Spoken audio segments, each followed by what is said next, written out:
First నేనేం చేశానంటే దీనిలో చేపలు శుభ్రంగా కడుక్కొని దీనిలో కారం, ఉప్పు, పసుపు వేసి నూనె వేసి ముందు ముక్కలు కలిపాను. ఎందుకంటే ఆ ముక్కలకి నూనె, అవి కారము, వీటి చేపలకి పెట్టి తర్వాత పచ్చిమిరపకాయలు, ఉల్లిపాయ మనకి సరిపడా, నేనైతే ఒక పెద్ద పాయి తీసుకు స్టవ్ మీద పెడతాను.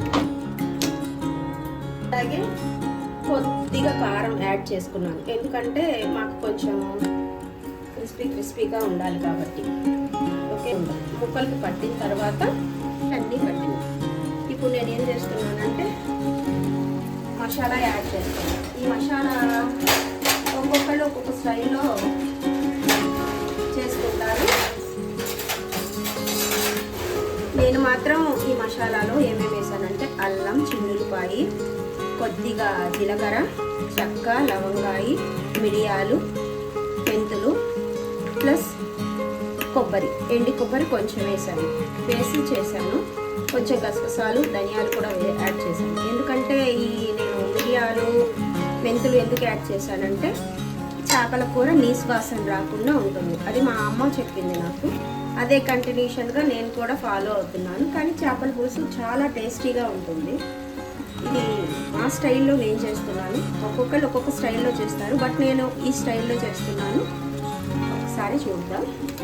ఇప్పుడు నేను ఈ మసాలా అంతా ఈ చేపలన్నిటికీ పట్టేలా యాడ్ చేస్తున్నాను.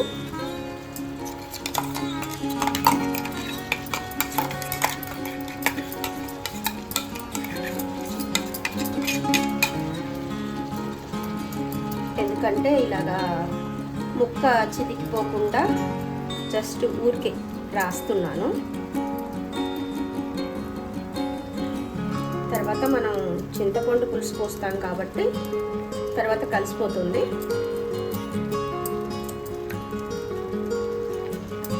ఇప్పుడే చూడండి చాలా మంచి వాసన వస్తుంది. చాలా బాగా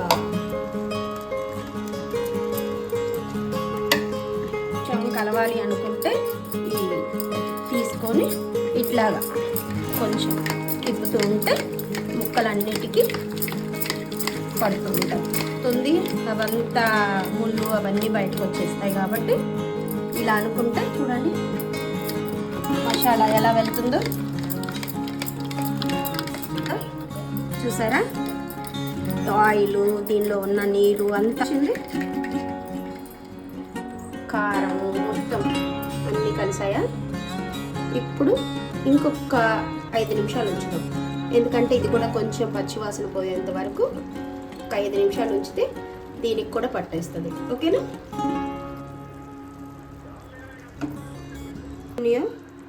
లోపల ఉన్న నీరంతా వచ్చింది అంటే 1% చేప ఉడికింది. ఓకేనా. చూడండి ఈ మసాలాకి బాగా పట్టింది చూసారా. అది పులుసు పోసుకుంటారు.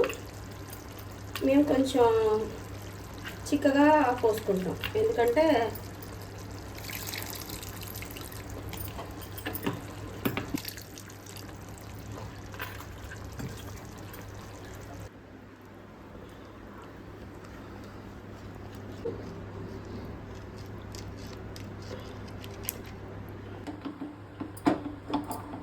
ఇరవై నిమిషాలు అయితే శుభ్రంగా చక్కగా ఉడికిపోతుంది.